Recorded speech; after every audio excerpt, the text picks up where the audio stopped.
Hey everyone, welcome to Net Biology. I am Anuja and today's topic of discussion is neuroanatomy of brain और ये last part बच गया है neuroanatomy से related brain की। इससे पहले वाली वीडियो में हमने मिड ब्रेन तक डिस्कस कर लिया था। मिड ब्रेन जिसे मीजनसेफलॉन भी कहा जाता है, दो पार्ट्स को कंसिस्ट करता है, एंटीरियर एंड पोस्टीरियर। मिड वाले पार्ट को हम टेगमेंटम कहते हैं। मिड पोर्शन भी इसमें होता है, ये ज़्यादा इंपॉर्टेंट नहीं है। Anterior portion crus cerebri and posterior portion is known as tectum. ये चीज़ के बारे में हम डिस्कस कर चुके थे। अब इस पर्टिकुलर वीडियो में लास्ट पार्ट बच गया है हाइंड ब्रेन, जिसे रोम्बनसेफलॉन कहते हैं। 3 डिवीजन होते हैं ब्रेन के, प्रोजेंसेफलॉन, मीजनसेफलॉन एंड रोम्बनसेफलॉन। लास्ट पोर्शन है और ये लास्ट वीडियो है रिलेटेड टू ब्रेन एनाटॉमी। तो चलिए स्टार्ट करते हैं रोम्बनसेफलॉन से। रोम्बनसेफलॉन और हाइंड ब्रेन डिवाइड होता है, फिर से सब डिवाइड होता है दो कैटेगरीज में, मेटेनसेफलॉन एंड माइलनसेफलॉन। और ये जो दो पोर्शन हैं ये आपके एम्ब्रियोनिक जो डेवलपमेंट है उस टाइम पे ये डेवलप होते हैं और डेवलप होके सेरेबेलम एंड मेडुला ऑब्लोंगाटा में ये दोनों डेवलप होते हैं। मतलब मेटेनसेफलॉन डेवलप होगा आपका सेरेबेलम वाले पोर्शन में और माइलिनसेफलॉन डेवलप होगा आपके जो ब्रेन स्टेम का लास्ट पोर्शन है और वो क्या है, मेडुला ऑब्लोंगाटा, उसमें। ये जो स्ट्रक्चर्स हैं ये कंसिस्ट करते हैं कुछ एसोसिएट स्ट्रक्चर्स को। जो आपका हाइंड ब्रेन है, जिस तरीके से हमने प्रोजेंसेफलॉन में देखा था, मिड ब्रेन में मीजनसेफलॉन में देखा था, वैसे ही रोम्बनसेफलॉन भी कंसिस्ट करता है कुछ एसोसिएट स्ट्रक्चर्स को। और वो क्या क्या हैं? Pons, vermis and cerebral cortex. ये वाले जो रीजन है ये आपके सेरेबेलम वाले पोर्शन का है, यानी कि मेटेनसेफलॉन का। एंड माइलनसेफलॉन कंसिस्ट करता है मेडुला ऑब्लोंगाटा, जो क्या क्या कंसिस्ट करता है, रेस्टिफॉर्म बॉडीज एंड पिरामिड्स। रेस्टिफॉर्म बॉडीज एक एक्सॉन टाइप के होते हैं और ये कनेक्ट करते हैं आपके सेरेबेलम को मेडुला ऑब्लोंगाटा से। ठीक है। वर्मिश सेरेबेलम का बीच का जो मिड लाइन है उसे कहते हैं, जो कनेक्ट करता है दोनों हेमीस्फेयर्स को एक दूसरे के साथ। जिस तरीके से हमने जब हमने सेरेब्रम की बात की थी तो वहाँ पे भी दो हेमीस्फेयर्स थे और उनको कनेक्ट करने वाला जो स्ट्रक्चर था उसको क्या कहते थे हम, कॉर्पस कलोजम। वैसे ही ये स्ट्रक्चर है जो सेरेबेलम के दोनों हेमीस्फेयर्स को आपस में कनेक्ट करने का काम करता है। और सेरेबेलम में भी कुछ ग्रे मैटर लाइक का स्ट्रक्चर होता है, उसे कहते हैं सेरेबेलर कॉर्टेक्स। अब बात करते हैं मेटेनसेफलॉन से। पहले ये एसोसिएट स्ट्रक्चर्स थे। मेटेनसेफलॉन क्या क्या कंसिस्ट करता है और किस टाइप से ये फंक्शनिंग इसकी होती है, इसके बारे में बात कर लेते हैं। The metencephalon is the upper part of the hind brain which consist pons and cerebellum. दो स्ट्रक्चर्स को ये कंटेन करता है, cerebellum and pons. It also contains a portion of fourth ventricle. Fourth ventricle also present in the metencephalon. इसी portion में ये present होता है। वेंट्रिकल्स क्या होते हैं, एक फ्लूइड फिल्ड कैविटीज़ होती हैं, हॉलो कैविटीज़ जिनमें फ्लूइड भरा हुआ रहता है और उस फ्लूइड का नाम क्या है, cerebrospinal fluid. Fourth ventricle connected होता है थर्ड वेंट्रिकल से by a duct known as cerebral aqueduct, और थर्ड वेंट्रिकल लेटरल वेंट्रिकल्स के साथ कनेक्टेड होता है by the foramen of Monro. ये दोनों क्या है, डक्ट हैं, ये वेंट्रिकल्स नहीं है। ठीक है। तो ये 4 टाइप के वेंट्रिकल्स हमारे पास है और जो फोर्थ वाला लास्ट वाला वेंट्रिकल है वो कहाँ प्रेजेंट है, मेटेनसेफलॉन में। मेटेनसेफलॉन जो पार्ट को कंसिस्ट करता है, एक है पॉन्स और आपका दूसरा सेरेबेलम। तो पहले पॉन्स से स्टार्ट करते हैं। Pons is the superior most division of the brain stem. Brain stem क्या है, pons, cerebellum and medulla oblongata तीनों मिलकर एक स्टेम लाइक के स्ट्रक्चर को बनाते हैं, जो आपके पोस्टीरियर रीजन में नीचे वाले अगर हम हिस्से को देखें तो वहाँ पे हमको दिखेगा एक स्टेम लाइक का स्ट्रक्चर, और इस स्टेम को कहते हैं ब्रेन स्टेम। और ये तीनों पोर्शन इसको मिलके बनाते हैं।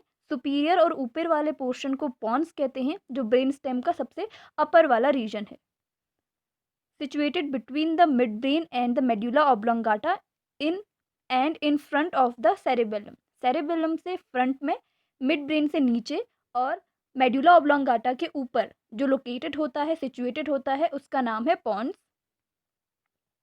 ये स्ट्रक्चर कंट्रोल करता है, पहले तो ये कनेक्ट करने का काम करता है areas of the brain.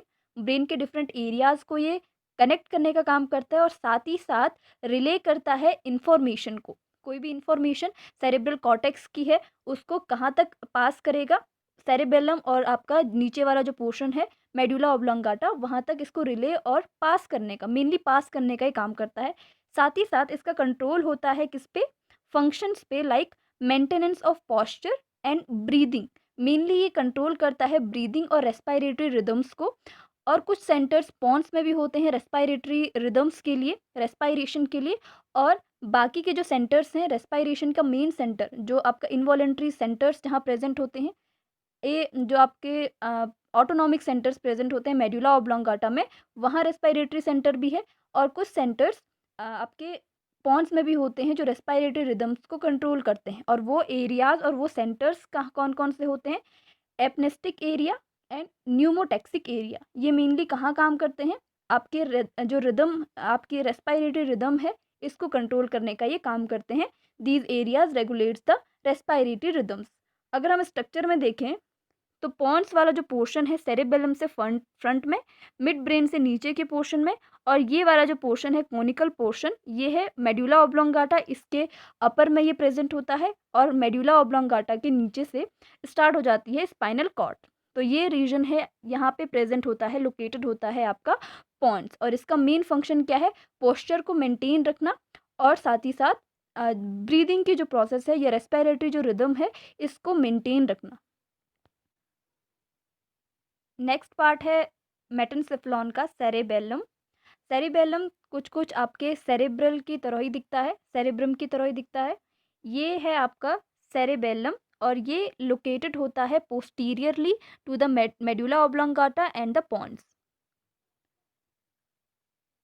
The cerebellum is a wrinkly structure situated behind or posterior to the pons and medulla. यहाँ पे आपको दिख रहा होगा, ये पॉन्स है और ये मेडुला ऑब्लोंगाटा है। इसके पीछे वाले जो साइड में प्रेजेंट है, ये क्या है आपका cerebellum. It is second large part of brain and also known as little brain. इसे लिटिल ब्रेन भी कहा जाता है। और ये दूसरा लार्ज पार्ट है। पहला लार्ज पार्ट कौन सा था, सेरेब्रम, और दूसरा कौन सा है, सेरिबेलम। दोनों सेम सेम सिमिलर नेम है, थोड़ी प्रोनाउंसिएशन में, थोड़ी स्पेलिंग में अलग अलग चीज़ है बस, और स्ट्रक्चर में भी ये काफ़ी सिमिलर है एक दूसरे से। Cerebellum consist to hemispheres connected by a mid line है यहाँ पे, ठीक है, मिड लाइन कॉल्ड वर्मिस। ये भी सेरेब्रम की तरह दो हेमिस्फेयर्स में डिवाइडेड होता है और एक मिड लाइन से कनेक्टेड होता है, और उसका नाम क्या है, वर्मिस। ये जो मिड लाइन है यहाँ पे, ये इसका नाम क्या है आपका, वर्मिस।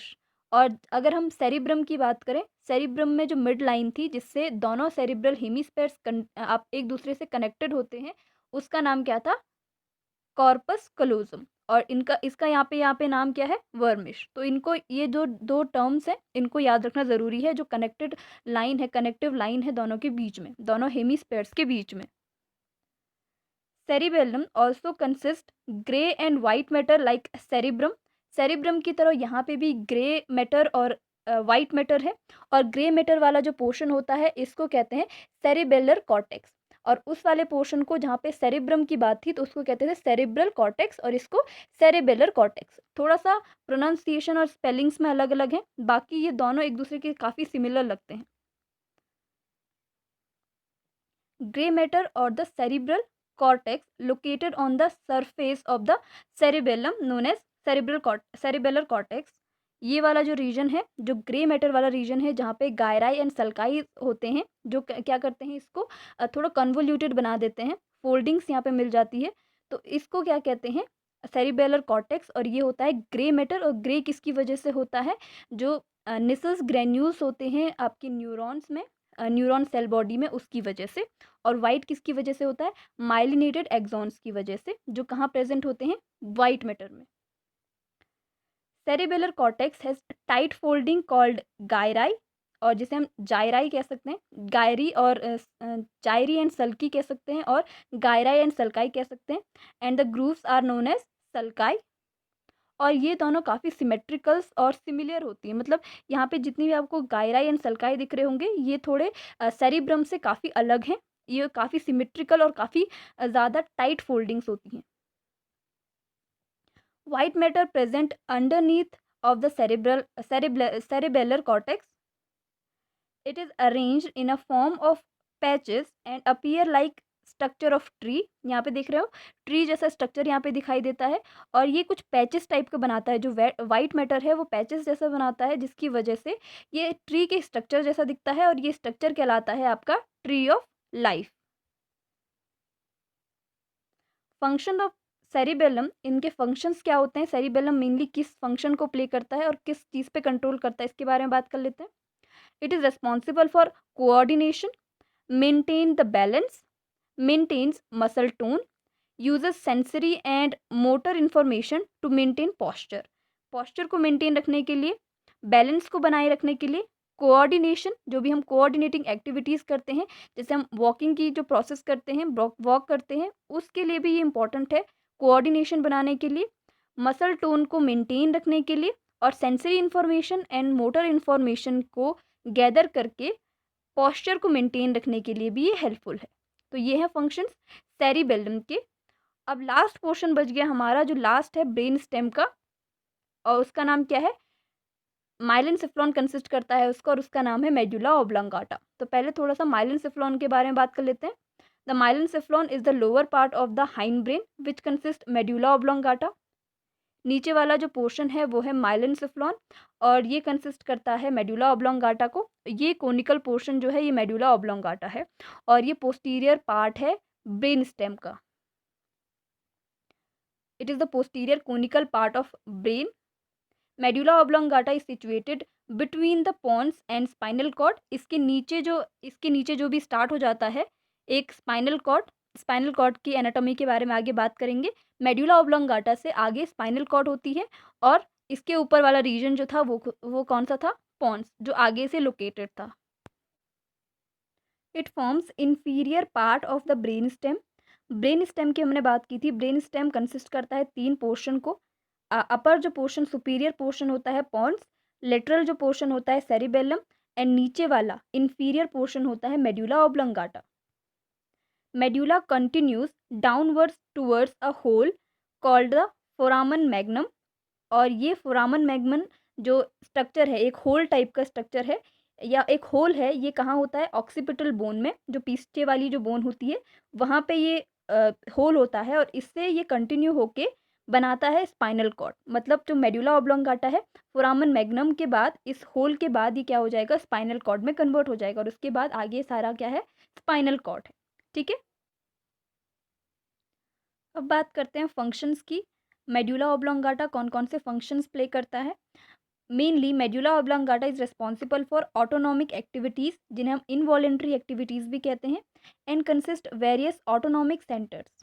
बहुत सारे ऑटोनॉमिक जो इनवॉलेंट्री फंक्शंस के लिए इंपॉर्टेंट सेंटर्स हैं, ये कहाँ प्रेजेंट होते हैं, आपके मेडुला ऑब्लांगाटा में, और ये सेंटर्स कंट्रोल करते हैं ऑटोनॉमिक एक्टिविटीज़ को या इनवॉलेंट्री एक्टिविटीज़ को, जिन पे हमारा कोई भी कंट्रोल नहीं होता है, और इन पे किसका कंट्रोल होता है, केवल मेडुला ऑब्लांगाटा का। और ये सेंटर्स कौन कौन से हैं, रेस्पायरेटरी सेंटर, रेस्पायरेटरी सेंटर्स आपका पॉन्स में भी प्रेजेंट था, जो कि मेनली रेस्पायरेटरी रिदम पे अपना काम करता था, रेस्पायरेटरी रिदम को कंट्रोल करने का काम करता था। ऐसे ही एक सेंटर, रेस्पायरेटरी सेंटर मेडुला में भी प्रेजेंट होता है, और ये मेनली क्या काम करता है, ये सेंड करता है सिग्नल्स को टू द मसल्स। मसल्स में क्या करता है, अपने सिग्नल्स को, ये जो भी इंफॉर्मेशन है उसको सेंड करता है, और इससे इस तरीके से वो उन मसल्स पे, मेनली उन मसल्स पे जो किसके लिए हेल्पफुल है, रेस्पायरेशन के लिए, जैसे लंग्स पे अपना कंट्रोल करेगा, वहाँ सिग्नल को भेजेगा थ्रू द न्यूरॉन्स, और उसकी वजह से जो रेस्पायरेटरी रिदम है ये कंट्रोल होती है। दूसरा सेंटर है कार्डियक सेंटर, और इसे दूसरे शब्दों में कह सकते हैं कार्डियोवैस्कुलर सेंटर। इनमें भी क्या होता है, इसमें जो कार्डियोवैस्कुलर सेंटर है, मेनली जो हमारा हार्ट है, जो कार्डियोवैस्कुलर सिस्टम का मेन ऑर्गन है हार्ट, ये अपने आप ही अपनी जो सिग्नल्स है, इम्पल्सेस हैं, ये खुद जनरेट कर सकता है, क्योंकि इनके पास होता है नोडल सिस्टम, जो क्या होता है, सेल्फ एक्साइटेबल, और अपने आप ही ये कार्डियक इम्पल्स जनरेट कर सकता है। लेकिन जो मेडुला ऑब्लांगाटा है, जहाँ पे इसका सेंटर है, कार्डियोवैस्कुलर सेंटर, ये कंट्रोल करता है इंक्रीज हार्ट रेट को, इंक्रीज और हार्ट रेट को डिक्रीज करने के लिए। तो इसलिए जो मेडुला है उनमें 2 सेंटर्स होते हैं कार्डियोवैस्कुलर सेंटर्स के, 2 और सेंटर्स होते हैं, इन्हीं के अंडर में आते हैं। एक होता है कार्डियो एक्सिलरेटरी सेंटर, और दूसरा होता है cardio inhibitory centre. Cardio acceleratory centre increase करेगा हार्ट रेट को, और inhibitory centre, cardio inhibitory centre inhibit करेगा या डिक्रीज करेगा हार्ट रेट को। तो इस तरीके से ये जो सेंटर होता है ये कंट्रोल करता है हार्ट रेट को। वैसोमोटार सेंटर, थर्ड सेंटर है वैसोमोटार सेंटर। वैसोमोटार सेंटर ब्लड प्रेशर को रेगुलेट करने के लिए मेनली हेल्पफुल है। वेसल्स जो होती हैं, वेसल्स कंस्ट्रिक्ट और वेसल्स को डायलेट करने की जो प्रोसेस होती है जिसके थ्रू ब्लड प्रेशर इंक्रीज और डिक्रीज होता है, ये किसके थ्रू कंट्रोल होता है, रेगुलेट होता है, आपके वैसोमोटार सेंटर की वजह से। और ये कहाँ लोकेटेड है, मेडुला ऑब्लांगाटा में। ऐसे ही वॉमिटिंग सेंटर, उल्टी आना, ये वाली जो प्रोसेस है इसके लिए भी रिस्पॉन्सिबल कौन है, मेडुला ऑब्लांगाटा, और इसमें प्रेजेंट है वॉमिटिंग सेंटर। स्नीजिंग सेंटर, ये भी कहाँ प्रेजेंट है, आपके मेडुला ऑब्लांगाटा में। स्वॉलोइंग सेंटर, कुछ निगलने की जो प्रोसेस है, ये सेंटर भी, इस पे भी कंट्रोल कौन करता है, मेडुला ऑब्लांगाटा।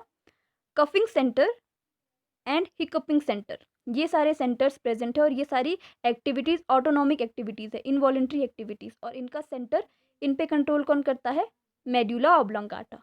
ठीक है, तो ये था मेडुला ऑब्लांगाटा के बारे में, पॉन्स के बारे में एंड सेरेबेलम के बारे में। नेक्स्ट वीडियो में हम बात करेंगे क्रेनियल नर्व्स की, और इस तरीके से ब्रेन की जो एनाटॉमी है, न्यूरो एनाटॉमी, ये कंप्लीट होती है। 3 पार्ट होते हैं ब्रेन में और हमने तीनों पार्ट्स के बारे में, तीनों डिविजन्स के बारे में डिस्कस कर लिया है। तो चलिए, थैंक यू सो मच।